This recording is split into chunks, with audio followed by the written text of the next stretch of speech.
Hey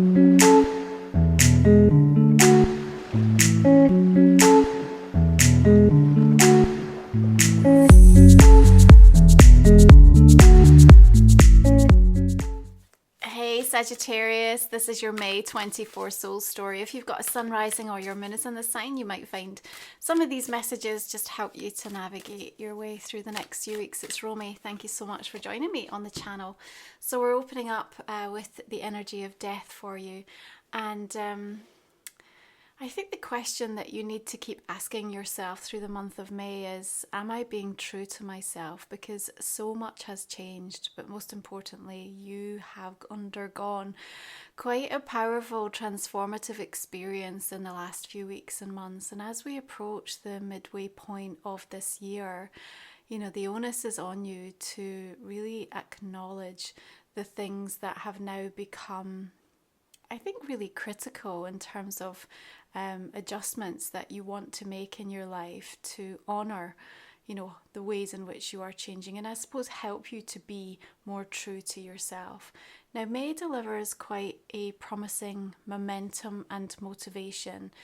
It does mean that there could be some aspects of your life that are coming to actually what might feel like quite a sudden halt, which is definitely still the energy of that eclipse last month playing out. Now, we open up May with Pluto stationing retrograde in Aquarius, and over the next few months, of course, we're always taking an opportunity to reflect, particularly around themes of power and control, some of the tendencies that you've had in place that you know are no longer serving you, the addictions, the compulsions, the things that you've been using as a crutch, I want to say, feel like they're really something that you are prepared and ready to address with a new sense of motivation. You're under no illusions in May, and I think it's a really honest, straight up vibe in the first part of the month that is asking for some intentional action from you.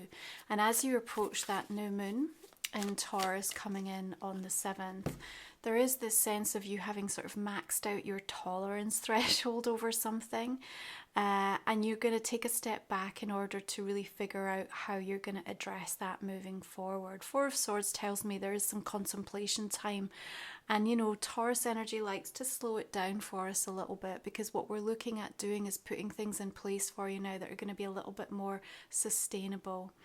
I also think you've come to a point of realization around that new moon of where you may have been seeking reassurance for something, perhaps in the wrong place or from the wrong person. And there's a sort of realization that lands that's like, okay, if I'm going to do this, I don't necessarily need to have the validation or, you know, the permission or all of these external circumstances to line up perfectly. You know, this is a kind of begin before you're ready moment. And I think that sort of pause before we take action will be helpful and necessary. It also shows me you might just need a little bit of recovery following where something does come to an end. So it might just be like time to rejuvenate. And again, around that first part of May, just taking some extra space and time in your own day-to-day routines. Of course, we're looking at 6th house energy for you in Taurus vibe, but you know, consistently asking this question of, am I being true to myself in what's happening and what I'm about to say yes to, what I'm thinking and considering, is going to be super helpful.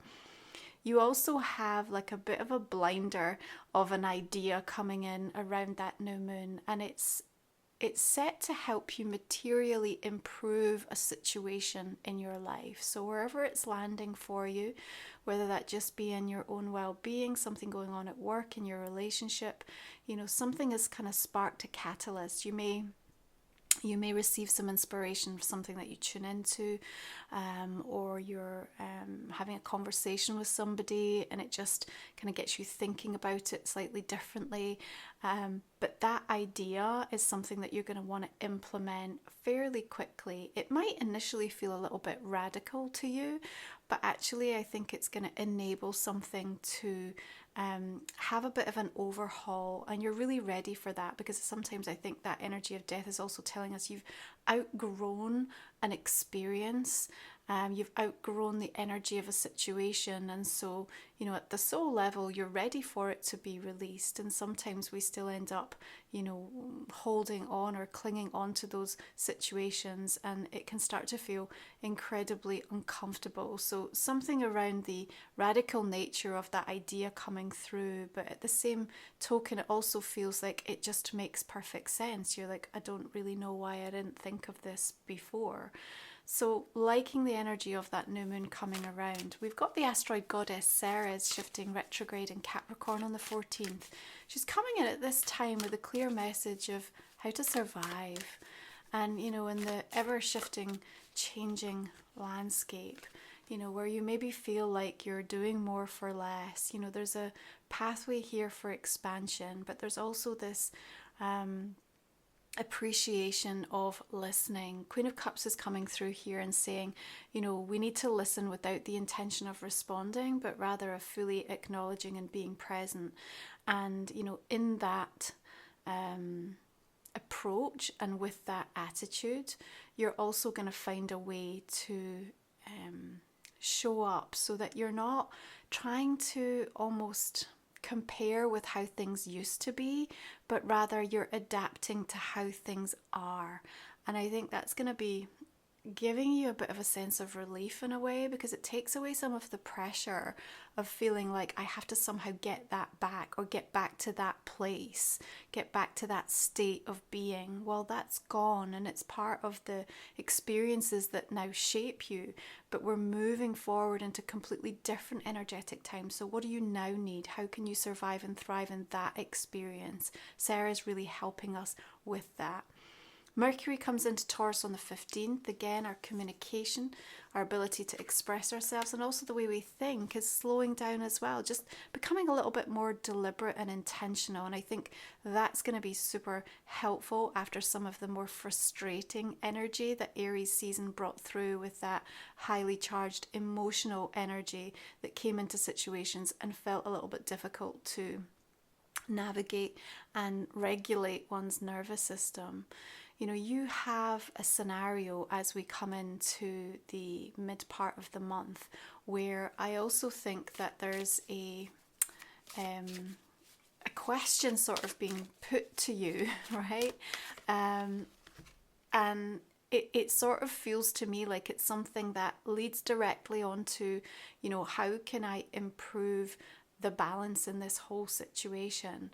So the question, even though it may have come through fairly innocently, really sparks something quite powerful in how you start to really consider what's unfolding in a certain area of your life, and really take hold of it and say, okay, like something needs to be done here.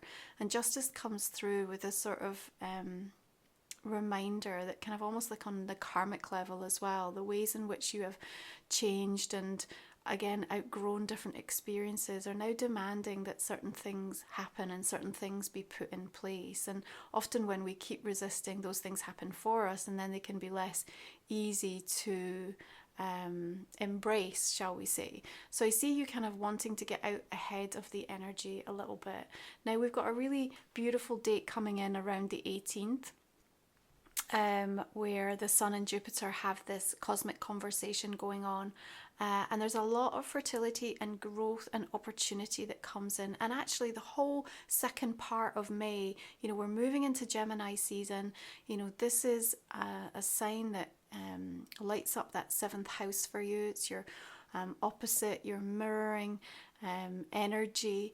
But you also work very well with that air. You know, it's quite combustible. It ignites things. It gets things moving. And you are going to feel like there's a little bit of a wave building. The energy, the momentum is gathering. You might even feel that physically, just in that sense of like, you know, something's about to happen. Something's about to land. Like you're just feeling the shift quite strongly on an energy level. And, you know, your own intuition and psychic kind of insight is stronger than it's ever been. Like, have you noticed, like, especially from a telepathic perspective, like you just seem to know what people are thinking. You know, you're finishing your best friend's sentences, you know what your partner is about to say.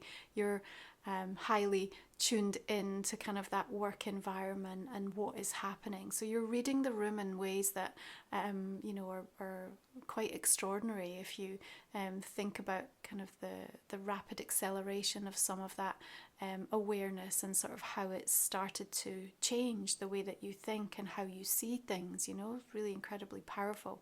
So this is a really beautiful date around the 18th. We also, of course, have the full moon coming in your sign, Sagittarius, on the 23rd, with some really nice astrological aspects coming in to support you as well.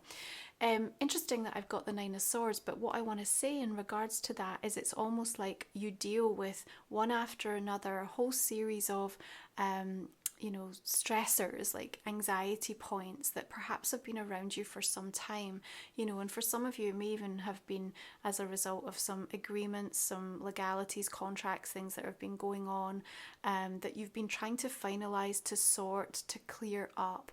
That full moon brings resolution, okay, and a culminating energy to the experience. Remember, death is saying, like, we're moving past this, we're moving beyond it.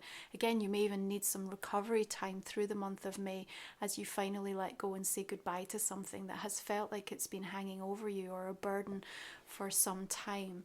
But that full moon has an incredible charge with it, and I think it's something that you want to capitalize on, the growth that can come from that experience. And remember, sometimes when we get to the root of the things that have really caused us anxiety, fear, stress, and we draw a line or something comes in to karmically clear it, it can feel like the weight of the world has just been taken off us, and what comes through is a restoration around balance for you. Beautiful. Four of Wands. It tells me that we are emerging back into a situation where again you feel a little bit more like this is behind me now, and you can kind of redirect your focus because you're aware of how things are starting to shift and change, and you kind of want to jump on board. This train isn't stopping.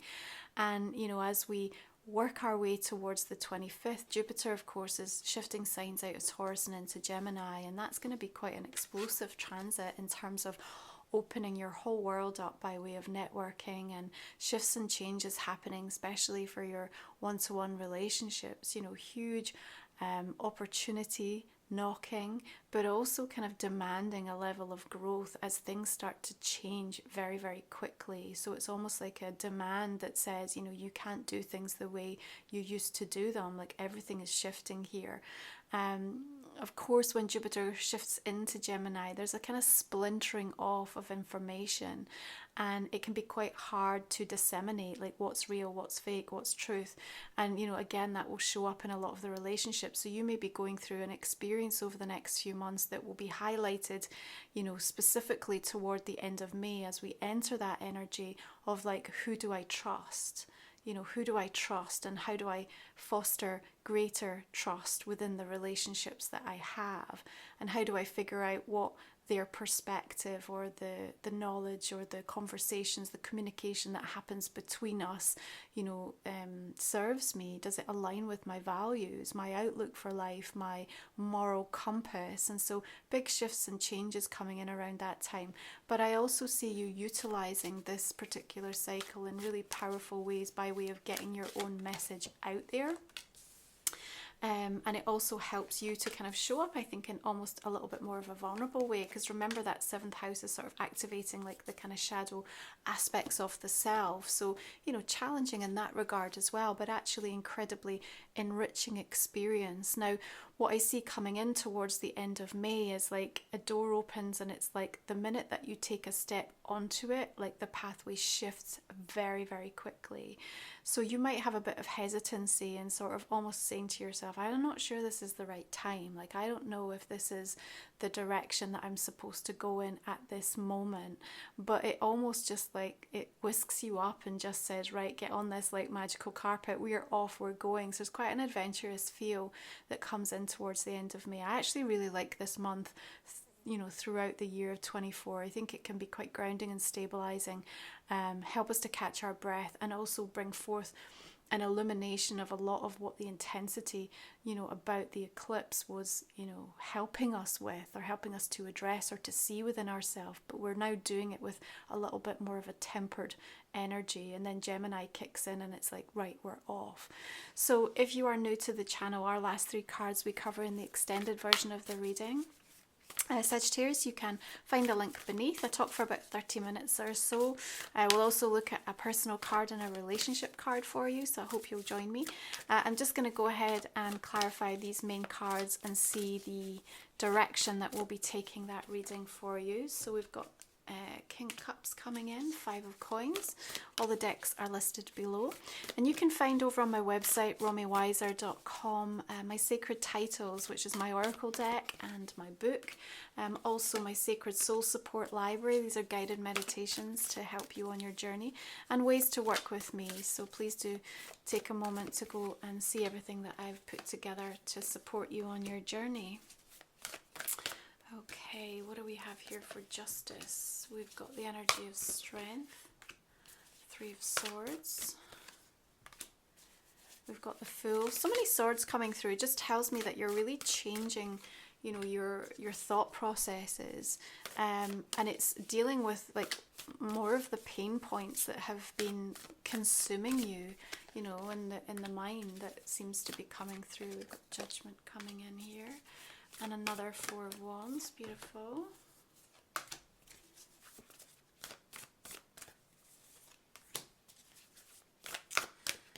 Okay, so we're going to go and take a look at Life Soul Vision Oracles. That's my own deck. If you're just new to my channel, please do take a moment to go and have a look at it. We will see what comes through here. Portals of Possibility, love that for you. Soothe Your Soul, there you go, along with that 4 of Swords. That's a lovely combination, the Guide and the Gift. Karmic Cause and Effect with Justice, yes, absolutely. Soul Stories coming through here, and Energy Conversations, nice.